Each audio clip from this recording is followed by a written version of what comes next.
Hi எல்லோரும் எப்படி இருக்கீங்க? சூப்பரான லெமன் ப்ரௌனி எப்படி மேக் பண்ணுறதுன்னு பார்க்கலாமா? வாங்க ரெசிபிக்குள்ளே போகலாம். இதுக்கு first 100 gram butter, 1 teaspoon lemon zest, 100 gram maida, then பார்த்திங்கன்னா 90 கிராம் பவுடர் பண்ண sugar, 2 tablespoon lemon juice, 60 gram white chocolate எடுத்திருக்கேன், 1 டீஸ்பூன் வெனிலா எசன்ஸ், 2 முட்டை. ஃபஸ்ட்டு ஒரு பவுலில் இந்த 2 முட்டையை ஆட் பண்ணிவிட்டு வெனிலா எசன்ஸ் போட்டு நல்லா பீட் பண்ணி எடுத்துக்கோங்க. இல்லை நீங்கள் வெனிலா எசன்ஸ் ஆட் பண்ணலனாலும் பரவாயில்ல. ஏன்னா நம்ம இதில் ஆட் பண்ணியிருக்க அந்த லெமனோட ஜிஸ்ட், தென் லெமன் ஜூஸ் இது எல்லாமே ஒரு எக்ஸ்ட்ராடினரி ஃப்ளேவர் கொடுக்கும். தென் பார்த்திங்கன்னா எக்கு ரூம் டெம்பரேச்சரில் இருக்க மாதிரி பார்த்துக்கோங்க. இதில் ஆட் பண்ணுற எல்லா பொருட்களுமே ரூம் டெம்பரேச்சரில் இருக்க மாதிரியே பார்த்துக்கோங்க. ஒரு 2 மினிட்ஸ் நல்லா பீட் பண்ணதுக்கப்புறம் நம்ம பவுடர் பண்ணி எடுத்து வச்சுருக்கிற சுகரை ஒரு 3 பேட்சாக ஆட் பண்ணி இதையும் நல்லா பீட் பண்ணி எடுத்துக்கோங்க.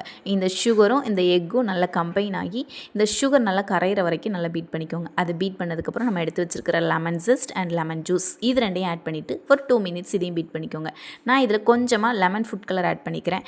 நீங்கள் இது ஆப்ஷனல் தான், வேணும்னா ஆட் பண்ணிக்கோங்க. ஆட் பண்ணிவிட்டு ஒயிட் சாக்லேட் அண்ட் பட்டர் இதையும் மெல்ட் பண்ணி நல்லா ஆறுனதுக்கப்புறம் அதையும் இதில் ஆட் பண்ணிக்கோங்க. அதை ஆட் பண்ணிவிட்டு ஒரு மிக்ஸ் கொடுத்துட்டு நம்ம எடுத்து வச்சுருக்கிற மைதாவை சீவ் பண்ணிவிட்டு ஒரு 2 பேட்சாக அதையும் இதில் ஆட் பண்ணிக்கோங்க. ஆட் பண்ணிவிட்டு நம்ம ரெடி பண்ணி எடுத்து வச்சுருக்கிற ட்ரேயில் இதை ஆட் பண்ணிக்கோங்க. ஆட் பண்ணிவிட்டு ஒரு 180 டிகிரி 10 மினிட்ஸ் ப்ரீ ஹீட் பண்ண ஓடிஜியில் 20 மினிட்ஸ் பேக் பண்ணி எடுத்திங்கன்னா சூப்பரான லெமன் ப்ரௌனி ரெடி ஆயிரும். இதுக்கு ஒரு கிளேஸ் நம்ம கொடுக்க போகிறோம். அதுக்கு நான் 3 டேபிள் ஸ்பூன் பவுடர் சுகர், தென் 1 டேபிள் ஸ்பூன் லெமன் ஜூஸ் எடுத்துருக்கேன். அதை நல்லா மிக்ஸ் பண்ணிவிட்டு நல்லா ஆறுனதுக்கப்புறம் இந்த ப்ரௌனி மேலே அப்ளை பண்ணிவிட்டு ஒரு 1 ஹவர் கழித்து கட் பண்ணி எடுத்திங்கன்னா சூப்பரான லெமன் ப்ரௌனி ரெடி ஆயிரும். நம்ம இதுக்கு மேலே கொடுத்துருக்குற இந்த கிளேஸ் எக்ஸ்ட்ராடினரி டேஸ்ட்டாக இருக்கும். நீங்கள் கண்டிப்பாக மஸ்ட்டு ட்ரை பண்ணி பாருங்கள், சூப்பராக இருக்கும். லைக் பண்ணுங்கள், ஷேர் பண்ணுங்கள், சப்ஸ்கிரைப் பண்ணி